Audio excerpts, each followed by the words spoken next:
오늘도 우리 하나님의 은혜를 사모하며 나온 사랑하는 성도님들에게 하나님의 평강과 위로와 기쁨이 가득하기를 바랍니다. 옆에 분에게 한번 인사하실래요? 하나님이 당신을 정말 사랑하십니다. 하나님께서 당신에게 복 주시기를 바랍니다. 하나님께서 당신에게 평강 주시기를 바랍니다. 하나님께서 당신을 지키시기를 바랍니다. 행복한 한가위 되세요. 네, 그렇게 되기를 바랍니다. 조직신학자들이 어떻게 하면 하나님을 잘 설명할까 그것을 생각하다가 그런 용어를 만들었어요. 공유적 속성. 공유라는 말이 무슨 말이냐면 함께 같이 가지고 있다라는 의미지요. 그래서 사람과 하나님이 똑같이 가지고 있는 속성, 그걸 공유적 속성이라고 말합니다. 그 중에 대표적인 게 뭘까요? 사랑. 사람은 사람에게 찾아볼 수 있는 게 뭐예요? 사랑이지요. 네? 사람도 사랑을 가지고 있고 하나님도 사랑을 가지고 있는데 차이가 있습니다. 사람의 사랑은 불완전하지만 우리 하나님의 사랑은 완전합니다. 사람도 지혜를 가지고 있죠. 그런데 사람의 지혜는 불완전합니다. 지혜로운 것 같은데 때로는 어리석습니다. 그런데 우리 하나님의 지혜는 어떻습니까? 완전한 지혜입니다. 하나님 완전하지만 사람은 불완전하지요. 비공유적 속성, 비공유라는 말이 함께 갖지 않는다라는 겁니다. 인간에게는 전혀 없는 하나님만 가지고 있는 속성이 있다는 겁니다. 그게 뭘까요? 하나님은 어떤 분이라고요?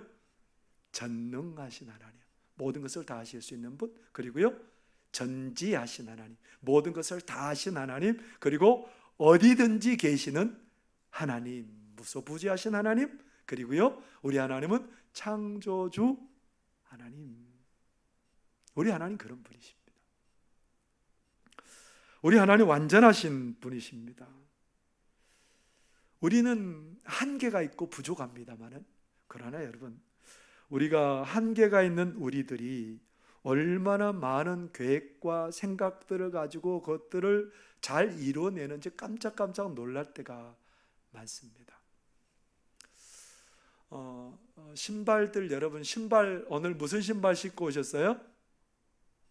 네, 한번 발 들어보라고 말할 수는 없고, 제가 그 달리기 할 때 신는 신발이 있어요. 사람들이 이 신발을 러닝화라고 얘기를 하더라고요. 제가 달리기 신발을 신는데 저희 집사람이 어느 날 제 신발을 보더니 비웃더라고요. 제 신발이 원래는 이제 그 달리기 하는 신발이 위에하고 밑에하고 이렇게 그 밋밋해야 되잖아요, 맞죠? 근데 제가 신고 있는 신발은 밑바닥이 돌출되어 나와 있어요.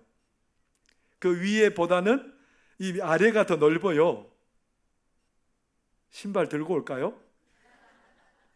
이 아래가 더 넓은데 우리 집사람이 비웃더라고요. 이게 무슨 신발이 그렇게 오래된 신발 같다고, 그래서 무슨 생각이냐고, 무슨 말도 안 되는 생각이냐고.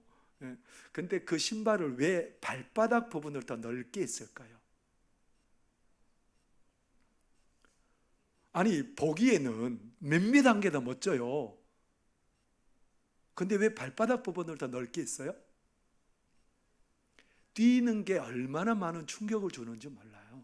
근데 이것을 발바닥 부분이 넓으면 뛰다가 그러한 충격이 분산되기 때문에 신발을 그렇게 만들어 놓은 거예요.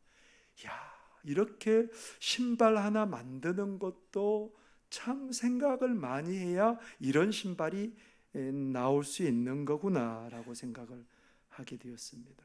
다양한 신발이 있죠. 산을 달리는 신발이 또 따로 있어요. 그걸 트레킹화라 그러더라고요. 그리고요, 등산을 할 때는 또 다른 신발을 신어야 돼요. 등산화 신어야 되죠. 물에 들어갈 때 신는 신발이 또 다르지요. 아쿠아 슈즈. 그리고 그 불을 끌어갈 때 신는 신발이 또 달라요. 사람들이 위험한 일을 하러 나갈 때 신는 신발을 안전화라고 얘기를 하지요. 정장을 신으면 구두를 신어야 되고요. 군인들은 전쟁에 나가서 싸우려면 군화를 신어야 되고요. 아니, 신발 가만히 생각해 보니까 종류가 참 많아요. 우리가 신발 하나도 그렇게 그냥 만들지 않아요. 많은 생각을 하고 장소와 환경에 어울리는 신발을 만드는 거지요. 불완전한 우리 인간이 신발 하나 가지고도 다양하고 그렇게 거의 완벽한 수준의 것들을 구사한다면, 여러분, 완전하신 우리 하나님은 어떠시겠어요? 완전하신 우리 하나님, 여러분 삶 가운데 어떻게 나타나시겠어요? 오늘 시편 139편은 다윗의 시편입니다. 다윗이 얼마나 철저히 하나님을 신뢰하고 살았는지요. 다윗은 그 자기의 믿음을 잘 표현하고 있어요. 먼저 다윗은 하나님 앞에 고백하는 게, 하나님은 나의 모든 것을 너무너무 잘 아시는 분입니다. 그런 고백하고 있거든요. 오늘 139편 1절의 말씀을 한번 같이 보겠습니다. 함께 읽겠습니다. 시작. 여호와여, 주께서 나를 살펴보셨으므로 나를 아시나이다. 하나님이 나를 어떻게 했다고요? 살펴보셨으므로. 살펴보다라는 말은 무슨 말이냐면, 탄광 속에서 광부가 그렇게 작업을 할 때 그냥 작업하지 않습니다. 금맥을 캐는 사람이 금을 캘 때 그냥 아무렇게나 캐는 게 아니에요. 자세히 살펴봐요. 금맥을 잘 찾아가고 있는지, 내가 잘 캐고 있는지 그것들을 살펴보면서 집중해서 그것을 캐는 거지요. 또 이 살펴보셨다라는 단어는 정탐꾼이 적진에 들어가서 정탐할 때 하는 표현이에요. 의식적으로 바라보는 거고요, 그리고 집중해서 바라보는 거고요, 자세히 바라보는 겁니다. 하나님께서 다윗에게 그렇게 했다는 거예요. 하나님이 다윗이 어떤 일을 하든지, 그냥 쉼을 갖고 있든지 어느 자리에 있든지 하나님이 다 알고 계신다는 겁니다. 하나님이 다 알고 계신대요. 생각도 알고 계시고, 입술의 말도 알고 계시고, 앉고 일어섬도 알고 계시고, 다 알고 계신답니다. 그리고 하나님께서는, 다윗의 고백은 하나님이 늘 나와 함께 하신다는 거예요. 누구도 올 수 없는 그 자리에 하나님은 나와 함께 계신다는 겁니다. 하늘에도 음부에도 바다 끝에서도 누구도 함께 할 수 없어요. 사랑하는 내 부모도, 내 배우자도, 내 자녀도 함께 할 수 없지만 누구는 함께 하신다는 겁니까? 하나님은 어느 장소 어떤 곳에든지 나와 함께 하신답니다. 그러면서 오늘도 다윗이 고백하는 것은, 오늘 우리가 읽은 본문의 말씀이 뭐예요? 하나님이 나의 지으심을 알고 계시고, 내가 지으시기도 전에 하나님께서 나를 위한 좋은 계획을 갖고 계시고, 내가 이 땅에 태어났을 때 놀라운 복을 주신다라는 겁니다. 오늘 16절 같이 한번 읽어볼까요? 시작. 주의 눈이 보셨으며 나를 위하여 정한 날이 하루도 되기 전에 주의 책에 다 기록이 되었나이다. 나의 날이 시작되기도 전에 하나님께서는 나를 향한 놀라운 계획을 준비하시고 그 계획을 실행하신다는 겁니다. 하나님이 여러분을 향한 어떤 계획을 갖고 계실까요? 여러분을 향한 하나님의 계획은 뭘까요? 다윗은 그거에 대해서 뭐라고 얘기하고 싶었을까요? 오늘 17절 18절의 말씀을 한번 같이 읽어보겠습니다. 시작. 하나님이여, 주의 생각이 내게 어찌 그리 보배로우신지요. 그 수가 어찌 그리 많은지요. 내가 세려고 할지라도 그 수가 모래보다 많도소이다. 내가 깰 때에도 여전히 주와 함께 있나이다. 다윗은 하나님께서 다윗을 위한 계획이, 보배로운 계획이 셀 수 없이 많다.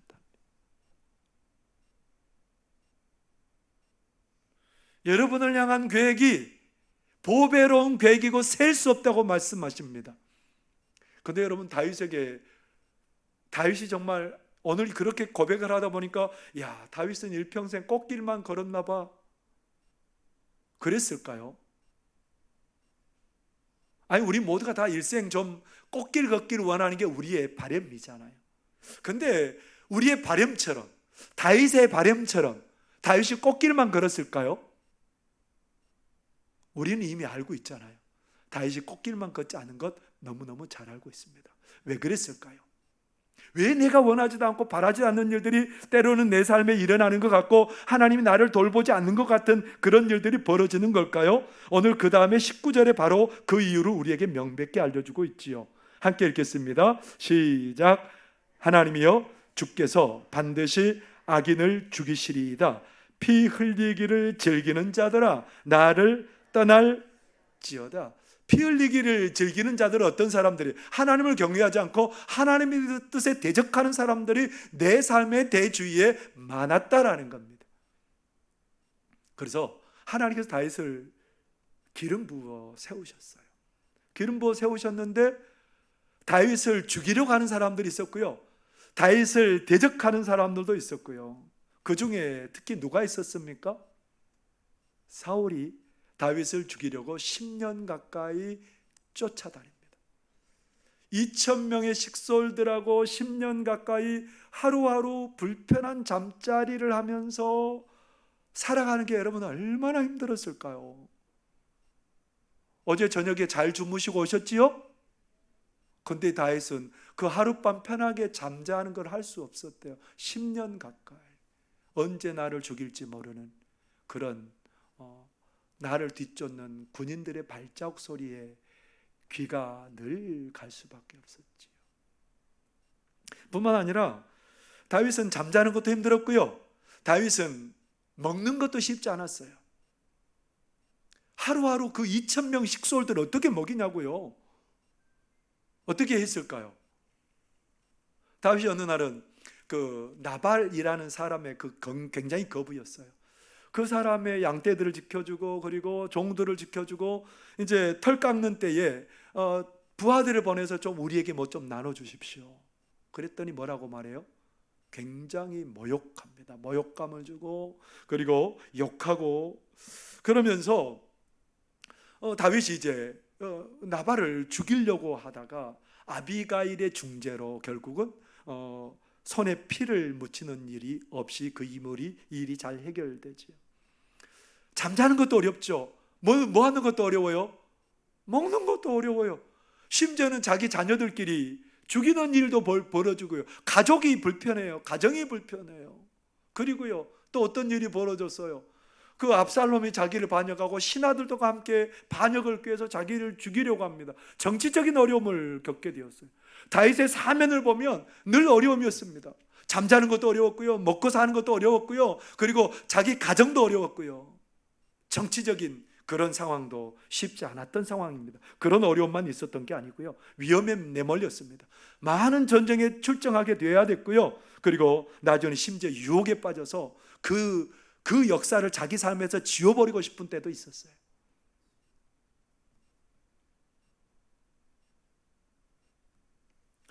한 번만 겪어도 어려울 어려움들이 다윗에게는 계속해서 연이어 일어나게 되었습니다. 여러분의 삶은 어떻습니까? 하나님이 나의 모든 것을 알고 계시고 하나님이 나와 함께 계시고 하나님의 보배로운 생각이 나를 늘 주장하시기 때문에 나는 행복해, 나는 해피해, 오 해피데이, 그러세요? 여러분 어떠세요? 아닌 것 같지만 걱정 가지고 왔어요. 이 명절 어떻게 지내야 되나, 뭘 먹고 어떻게 해야 되나. 여러분, 우리의 삶이 만만치 않은 것 같습니다. 내 삶이 때로는 전혀 하나님이 내 삶을 모르는 것 같고 하나님이 나를 도우시지 않는 것 같은 삶이 전개될 때가 한두 번이 아니지요. 미랄복지재단과 한국장애인 고용공단이 공동 주최한 일상 속의 장애인이라는 주제로 공모를 했습니다. 그랬더니 많은 사람들이 그렇게 글을 썼고 그 중에서 이제 수상된 당선된 사람들의 사연을 보면 이렇습니다. 이재옥 씨라는 사람이 있는데 이 사람은 물리치료사가 되는 것이 꿈이었어요. 근데 갑자기 어떤 일이 벌어졌냐면 자기의 청력을 잃어버렸어요. 못 듣게 됐답니다. 여러분, 못 듣게 됐다라는 게 이게 보통 일이 아니에요. 내 삶의 미래가 송두리째 사라져버리는 그런 경험이지. 근데 절망하고 낙심하고 있는데 뇌성마비와 청각장애를 앓고 있는 아이의 수영을 가르치기 시작했대요. 그런 기회가 와가지고 그 아이의 수영을 가르치다가 이분이 새로운 길을 개척하게 된 거예요. 수중치료사. 좀 생소하지요. 수중치료사라는 그런 길을 가게 되었답니다. 김보현 씨라는 사람이 있는데 이 사람 치과의사였어요. 치과의사였는데 이 갑작스런 사고로 인해서 하반신이 다 마비가 되어버렸어요. 치과의사인데 여러분, 하반신 마비되면 어떻겠어요? 깜깜하죠. 근데 재활치료를 거쳐서 휠체어를 타고 직장에 복귀해서 치료를 할 수 있었답니다. 이관영 씨라는 사람도 있는데요. 이 사람은 어렸을 때 가정폭력과 학교폭력 때문에 조현병이 발병하게 된 거예요. 그래서 20년 넘게 지금도 그 조현병과 친구처럼 지내야 되는 그런 상황으로 살고 있답니다. 단지 몇 사람의 얘기만 했을 뿐입니다. 그런데 우리들의 삶에도 언제든지 이런 일들이 벌어질 수 있다는 겁니다. 아니요, 주의 사역을 온 힘을 다해서 하는 사람에게도 이런 일들이 벌어질 수 있다는 겁니다. 윌리엄 캐리라는 현대 선교학의 아버지라는 분이 있습니다. 이 윌리엄 캐리가 어려운 가정 환경에 살다가 고등학교를 졸업하고 구두 만드는 일을 하면서 이 사람이 나중에는 24살 때 말씀을 설교하는 그런 설교자의 삶을 살아가요. 그러다가 마음에 불타는 선교 열정이 생기게 되었고 밀항을 해서 인도의 캘거타에 들어가서 선교를 시작했답니다. 왜 밀항을 했냐면 영국 정부가 선교사들이 인도에 들어가는 거 원하지 않아요. 왜냐하면 선교사들이 현지 사람들의 입장에서 계속해서 싸웠기 때문에 영국 정부에 이익이 안 됐기 때문에 이렇게 들어오는 것을, 공식적으로 들어오는 것을 말린 거예요. 막은 거예요. 그렇게 해서 이제 인도에 들어가서 선교하다가 인도의 덴마크령에 가서 34년 동안 선교합니다. 어떤 일을 하게 되냐면 성경을 번역하고 문서 사역을 하고 사회개혁을 하고 구제, 교육, 현지 지도자 양성 같은 다양하고 방대한 사역을 34년 동안 정말 열심히 했다. 그래서 그런 선교사님들의 헌신으로 인도에는 사티라는 제도가 있는데 남편이 죽으면 아내를 함께 화형시켜서 죽이는 제도가 있는 거예요. 그리고 영아들을 살해하는 제도가 있었는데 선교사들의 노력으로 그런 제도가 그렇게 철폐되었답니다. 여러분, 그런데 이렇게 열정적으로 하나님의 일들을 행했으면 하나님이 좀 그의 삶에 복을 주시고 기쁨을 주시고 그래야 되잖아요. 근데 윌리엄 캐리가 인도에 간다니까 그의 아내가 안 간다고 막 힘드니까 안 가려고 그랬는데 남편이 가니까 할 수 없이 따라갔답니다. 그런데 그 아들이 선교 현지에서 죽은 거예요. 그 아내가 거의 그 사실 때문에 너무너무 실망하고 그리고 참 거의 실성한 사람처럼 지내다가 그 아내도 하나님의 부름을 받았대. 혼자 선교할 수 없어서 또 다시 재혼을 했는데 그 아내도 일찍 하나님의 부르심을 받았답니다.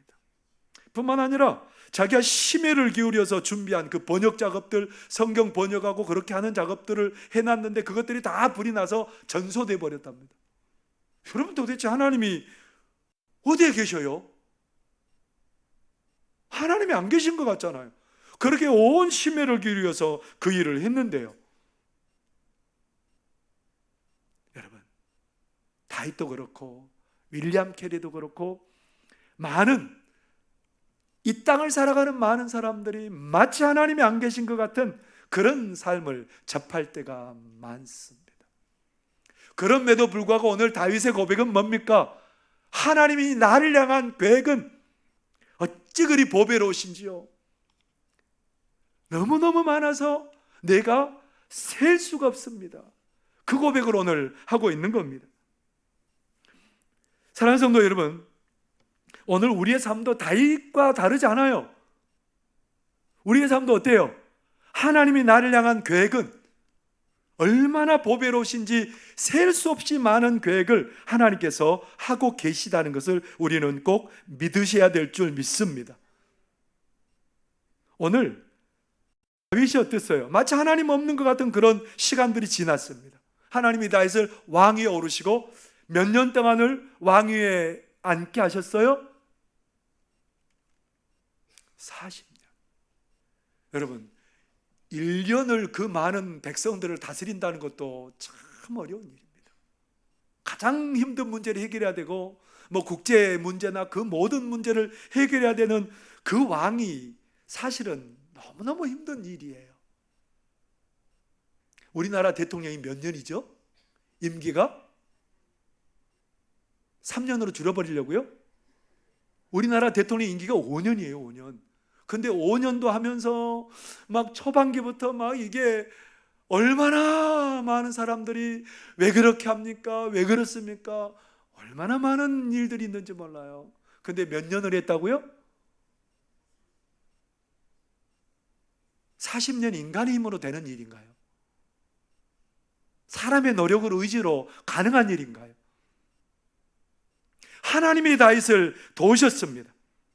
그래서 다윗을 일컬어서 가장 탁월한 임금이 누구냐? 이스라엘 역사 가운데 다윗이라고 말해요. 가장 탁월한 장군이 누구냐? 다윗이라고 말해요. 가장 탁월한 시인이 누구냐? 다윗이라고 말해요.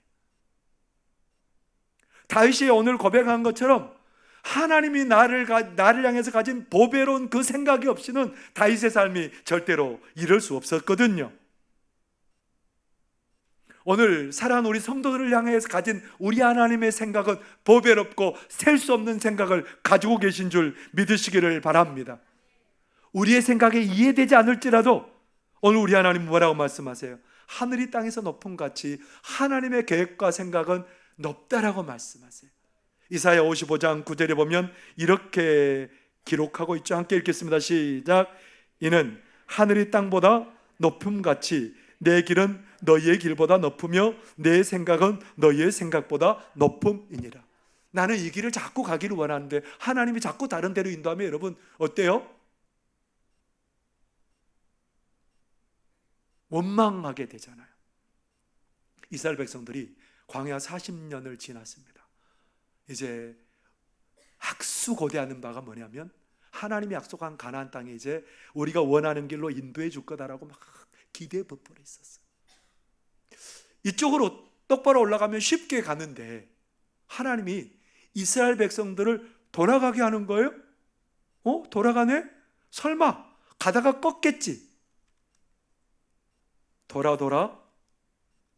요단강을 건너서 모압 지경까지 나중에 되는데요. 그 길을 가다가 내가 원하는 길로 안 인도하니까 이스라엘 백성들이 하나님과 모세에게 원망해요. 왜 우리가 원하지 않는 길로 가는 겁니까? 좋은 길이 있는데 왜 안 좋은 길로 인도합니까? 이해가 안 됐어요. 하나님이 40년 동안 그렇게 돌아다녔으면 됐지. 하나님께서 이스라엘 백성들을 광야에 있는 뱀을 통해서 다 물게 하셔서 다 죽게 생겼어요. 그때 모세를 통해서 하나님께서 뭘 만들게 하세요? 구리로 뱀을 만들게 하셔서 그 뱀을 보던 자마다 모든 독에서 다 해독되어서 살게 하는 은혜를 하나님이 베풀어 주십니다. 그런데 하나님께서 그 요단강 동쪽에 왔더니 얼마나 강한 족속들이 있는지, 아모리 왕 그리고 바산 왕, 그 사람들이 막 거기에 진을 치고 있는 강한 족속들이, 이스라엘 백성들은 절대로 그들을 이길 수 없어요. 그런데 어떻게 하셨어요? 하나님이 그들을 작은 힘으로 그 강한 세력들을 무찔러 이기게 하시고 그들의 땅을 하나님께서 갓과 루벤과 므낫세 반지파에게 그렇게 상속하도록 분배하게 됩니다. 그리고요, 하나님께서 그 모압 평지에서 모세를 통해서 가나안 땅에 가면 어떻게 살아야 될지 하나님의 말씀을 다시 한번 상기시켜주고 그 말씀대로 살아서 복을 누리라고 그렇게 그 시간을 하나님이 주세요. 여행 연습을 시킨 거예요. 가나안 땅에 들어가면 아무리 큰 민족이 있을지라도 두려워하지 말고 겁내지 말라. 내가 요단강 동편에서 너희들에게 행한 일이 가나안 땅에서도 일어나게 될 거다. 하나님이 이것 때문에 길을 그들이 원하는 길이 아닌 돌아서 가는 길을 선택해서 주셨던 거지요. 내가 원하는 길이 아니라 그게 복 있는 길이 아닐까요? 내가 원하는 길이 아닐지라도 하나님의 생각은 하늘이 땅에서 높은 것 같이 높으시고 하나님의 생각은 우리를 복되게 하는 그런 생각인 줄 여러분 믿으시기를 바랍니다. 셀 수 없는 보배로운 계획들을 우리를 향해서 갖고 있습니다. 남아프리카 공화국에 애나라는 여성이 있었습니다. 이 애나라는 여성이 결혼을 했는데 경제적으로 그렇게 크게 여유롭지 않아서 큰 집을 못 샀어요. 어느 정도 이제 그렇게 살만한 집을 구하고 아이가 둘 태어났습니다. 큰 아이가 태어나고 남자아이고요. 둘째 아이가 태어났는데 여자아이입니다. 그래서 그 아이들을 데리고 이사하려고 생각하다 보니 집이 정이 들어서 가기 싫은 거예요. 그래서 이사할 비용을 가지고 뭘 하냐면 그 집을 다시 고쳐서 쓰기로 한 거예요. 그런데 어느 날 아이가 오래되다 보니까 집에 오다 보니까 천정이 좀 이상해서 이제 아들 방 천정부터 이제 고치기로 시작한 거예요. 천장을 고치는데 금속으로 이렇게 밑에를 대고 콘크리트로 위에를 이렇게 발라서 하는데 그 아이에게 그렇게 아빠가 말했어요. 오늘은 공사한 날이니까 너 방에서 자지 말고 동생 방에서 자면 좋겠다. 그러는데 이 아이가 아니라는 거예요. 자기 방에서 잔다는 거예요. 그 엄마가 그렇게 말해요. 뭐 공사하는 분들이 튼튼하게 했을 거니까 그 아이 그렇게 재워도 괜찮을 것 같아요. 그렇게 이제 각자 방에서 자고 있는데 새벽 4시 57분에 꽝 하는 소리가 들린 거예요. 이 아버지가 아들 방으로 달려갔는데 천정이 무너져 버린 거예요. 그래서 침대 위에 그 모든 것들이 다 이렇게 떨어져 있고 막 울부짖으면서 아들의 이름을 부릅니다. 근데 저 뒤쪽에서 엄마 뒤쪽에서 엄마라고 불러요. 그 아들이 여동생 손을 잡고 그 거실에 서 있는 거예요. 이해 안 되시죠? 뭔 일인지? 평상시에는 그러지 않았는데 이 아이가 저녁에 자는데 모기가 자기를 막 괴롭힌다는 생각이 든 거예요. 모기 때문에 잠을 못 잔다고 생각하고 자기 동생 방으로 간 거예요. 평상시에는 그런 일이 없었어요. 평상시처럼이면 그곳에 자다가 어떤 일이 벌어져야 돼요? 떨어지는 그 구조물 때문에 아이가 다치든지 크게 이렇게 아프게 되는 일들이 생길 수 있었어요. 근데 우리 하나님은요, 우리 인생의 길을 다 아십니다. 우리와 함께 계십니다. 우리를 향한 보배로운 생각을 가지시고 우리에게 그 길로 이끌어 주시는 분이 우리 하나님이십니다. 저는 나름 약속에 철저한 사람이라고 생각하고 살아가요. 저는 가능하면 어떤 약속을 하면 잘 기억하거든요. 기억하기도 하고 그리고 뭐 약속 시간이 되면 뭐 주로 좀 일찍 가서 기다리고 있거나 그러는데 최근에 길을 가는데 어떤 지역의 청년이 목사님 하고 부르더라고요. 그래서 저를 부르길래 무슨 일이세요? 시간이 있네요. 그래서 이번 몇 월 며칠 저녁 7시 반에 시간이 있어요. 그렇게 얘기를 했어요. 그래 약속을 잡았어요. 7시 반에 만나기로. 점심때까지 잘 생각하고 있었어요. 꼭 만나야지. 근데 오후에는 잊어버렸어요. 그 약속이 있는지. 그 약속이 있는지 까맣게 잊어버리고 주로 이제 제가 보통 목양실에서 뭐 준비하거나 그러고 있는데 그날은 왠지 집에 가고 싶었어요. 집에 가서 있다가 이제 다시 교회로 나오는데 그 청년이 기다리고 있는 거예요. 교회 앞에서. 근데 제가 그 청년을 맞닥뜨린 시간은 3분 전, 약속 시간 3분 전에 그 청년을 맞닥뜨렸습니다. 그 청년을 데리고 목양실에 가서 무슨 일이냐고 그랬더니 자기 어머니가 요양병원에 있는데 어머니를 천국으로 꼭 인도하고 싶대요.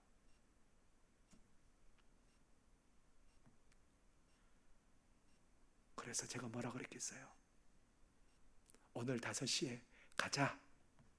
그리고 오늘 5시에 약속을 잡았습니다. 가서 복음을 전하고 그리고 어머니를 천국에 꼭 모시고 싶다는 그런 말씀을 하셨습니다. 여러분, 제가 그 엄청난 약속을 까먹을 뻔했어요. 어길 뻔했어요. 근데 누가 그것을 알고 계세요? 하나님이 알고 계시고 하나님이 제 걸음을 옮겨주셨어요. 3분 전에 그것도. 약속 시간 3분 전에. 10분 전에 제가 들어갔으면 그 청년 안 만났을 거예요. 근데 어쩌면 3분 전에 제 걸음을 글로 인도해서 그 청년을 만나게 하시고 그렇게 대화를 하게 하셨습니다. 우리 하나님은요, 우리를 향한 보배로운 생각을 셀 수도 없이 많이 가지고 계심을 믿습니다. 내가 잘나서 여기까지 온 것 같은데요, 아니에요. 보배로운 하나님의 그 생각이 나를 여기까지 인도하셨습니다. 다윗을 그렇게 인도하셨습니다. 그래서 다윗은 가슴 벅찬 노래를 부르고 있지요. 시편 23편 1절에서 3절에 다윗은 이렇게 노래합니다. 함께 읽어보겠습니다. 시작. 여호와는 나의 목자시니 내게 부족함이 없으리로다. 그가 나를 푸른 풀밭에 누이시며 쉴 만한 물가로 인도하시는도다. 내 영혼을 소생시키시고 자기 이름을 위하여 의의 길로 인도하시는도다. 다윗의 고백입니다. 셀 수 없는 보배로운 생각을 가지고 우리를 이끌어 주시는 다윗의 고백이 오늘 내게 하나님은 부족함이 없는 분이십니다. 하나님은 우리 모든 성도님들을 위해서 셀 수 없이 많은 보배로운 계획을 갖고 계신 줄 믿습니다. 오늘 내 길이 내가 원하는 길이 아닐지라도 우리 하나님의 생각은 하늘이 땅에서 높음과 같이 높으십니다. 합력하여 선을 이루게 하실 줄 믿습니다. 승리하게 하실 줄 믿습니다. 만족하게 하실 줄 믿습니다. 여러분, 두려워하지 마시기 바랍니다. 우리 하나님이 여러분을 보배로운 길로, 셀 수 없는 보배로운 생각을 가지고 여러분의 삶을 복되게 이끌어 주실 줄 믿습니다. 그 하나님을 기대하시고 이 가을에 풍성한 열매를 거두는 그런 우리들의 삶이 되시기를 바랍니다. 기도하겠습니다. 사랑하는 하나님 아버지, 고맙고 감사합니다. 하나님 아버지, 우리는 하나님밖에 없습니다. 하나님은 우리를 향해서 셀 수 없는 하나님 보배로운 생각을 가지시고 우리를 하나님 인도하시는 하나님인 줄 믿습니다. 하나님 아버지, 그 하나님의 은혜에서 날마다 감사가 가득하게 여주시고 찬송이 가득하게 여주시고 우리의 삶이 소망으로 춤추게 되는 역사가 있게 하여 주옵소서. 예수님 이름으로 기도하옵나이다. 아멘.